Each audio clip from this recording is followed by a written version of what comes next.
হয়েছে। আল্লাহ পাক বলেছেন খুযিল আফ, নবী আপনি ক্ষমার নীতি অবলম্বন করুন। ওয়ামুর বিল উরফ ওয়া আরিদ আনিল মুশরিকিন, আপনি সৎ কাজের আদেশ করুন, অন্যায় থেকে বিরত রাখুন, আর মুশরিকদেরকে আপনি উপেক্ষা করুন। তাদের সাথে মুমিন মুসলমানের কোনো সম্পর্ক থাকতে পারে না। মুহতারাম হাজিরিন, আল্লাহর হাবিব সাল্লাল্লাহু আলাইহি সাল্লাম 15 নম্বর কারণ বলেছেন। 15 নম্বর কারণ হলো ওয়ালআনা আখিরুহু লিউম্মিহি আউওয়ালাহু। 15 নম্বর আযাব আসার কারণ হলো শেষ জামানার মানুষেরা পূর্বেকার বুজুর্গদের, পূর্বেকার আলেম ওলামাদের ভুল ধরে তাদেরকে পরাস্ত করতে চাবে। এই সময়টা আমাদের সমাজের মধ্যে অনেক আগেই বিরাজমান। অনেকে বলতে চায় চার ইমাম তারা নিজেরা নিজেদের মত ব্যক্ত করেছেন, এখানে তারা ভুল করেছেন। নাউজুবিল্লাহ বলেন। আল্লাহর হাবিব বলেছেন পূর্বেকার বুজুর্গদের ভুল ধরে তাদেরকে যারা মাবহুত করতে চায়, ওই মুহূর্ত যখন চলে আসবে তখন বুঝবে যে ওই এলাকায় আল্লাহর গজব নেমে আসতেছে। সেই গজব কি আসবে? আল্লাহর হাবিব সাল্লাল্লাহু আলাইহি ওয়াসাল্লাম বলেন যখন এই অবস্থা সমাজে বিরাজমান করবে, ফালইয়ারতাকিব ইনদা যালিকা রিহান হামরা। কি গজব আসবে তার বর্ণনা আল্লাহর হাবিব দিয়েছেন। যখন আল্লাহর হাবিব বলেছেন যখন দেখবে যে এই 15টি কারণ সমাজের মধ্যে বিরাজমান, তখন ফালইয়ারতাকিব ইনদা যালিকা রিহান হামরা, তখন অপেক্ষা করবে ওই এলাকায় আল্লাহর আসমান থেকে আগুনের বৃষ্টি বর্ষণ হবে, আগুনের বায়ু প্রবাহিত হবে। শুধু তাই নয়, ওয়াসানসারা, ওই এলাকাটাকে আল্লাহ পাক রব্বুল আলামিন ভূমিকে জমিনকে ধসিয়ে ধ্বংসের লীলায় পরিণত করে দিবেন। এরপরে আল্লাহ হাবিব বলেছেন ওয়াকাসফা, এবং ওই এলাকার মধ্যে ভূমিকম্প বেশি বেশি সংঘটিত হবে। এরপরে আল্লাহ হাবিব বলেছেন ওয়ামাসখা, এবং ওই এলাকার মানুষের আসল চেহারা, যে নুরানি চেহারা, একজন মুমিন মুসলমান ওযু করার পরে নামাজ পড়ার পরে তার চেহারার মধ্যে যে লাবণ্যতা আর সৌন্দর্য প্রস্ফুটিত হয়, সেই সৌন্দর্য তাদের চেহারা থেকে উঠিয়ে দেওয়া হবে। আল্লাহু আকবার বলেন।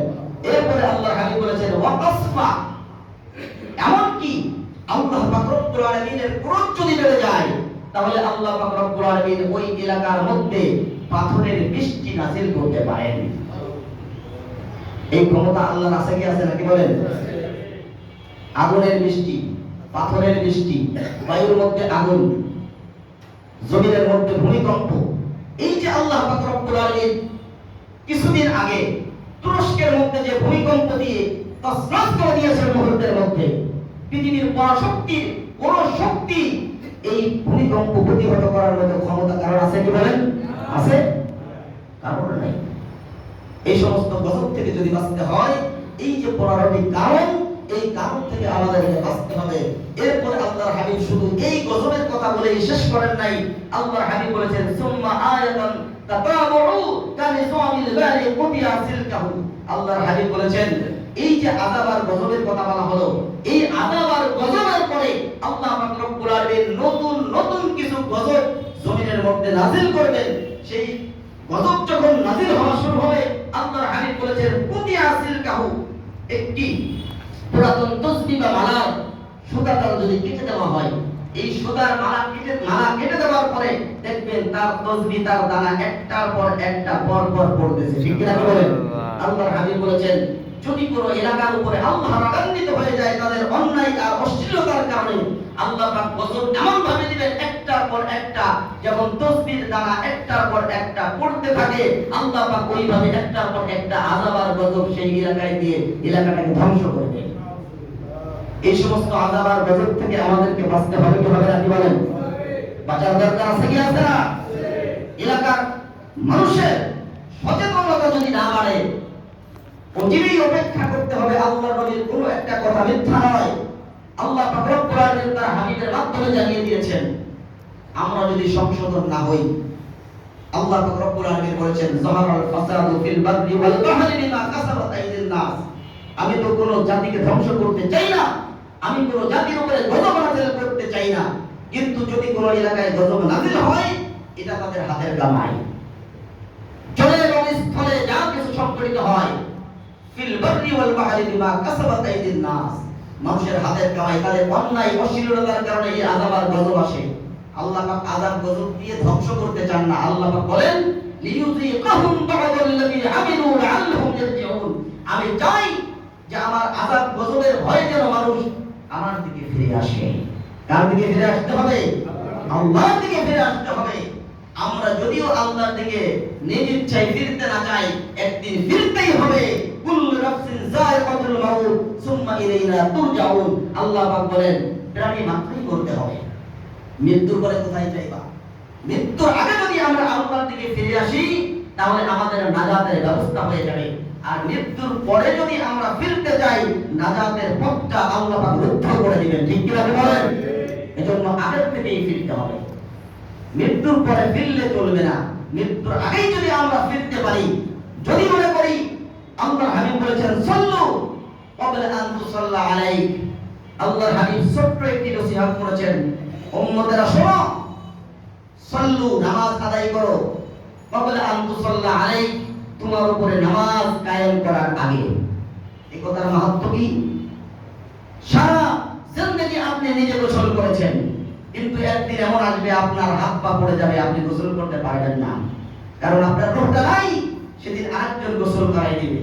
সারা জিন্দেগি নিজের চয়েসে কাপড় পরেছেন, একদিন এমন আসবে আপনার কাপড় আরেকজন পরাই দিবে। সারা জীবন আপনি হেঁটে হেঁটে গিয়েছেন, এমন একটা দিন আসবে যেদিন আপনি হাঁটতে পারবেন না, আপনাকে লাশের খাটিয়ার মধ্যে করে মানুষ ঘাড়ে করে কবরস্থানে নিয়ে যাবে। আল্লাহর হাবিব সেই কথা বুঝিয়েছেন যে তোমরা নামাজ শুরু করে দাও, তোমার উপরে জানাজার নামাজ আদায় করার আগে।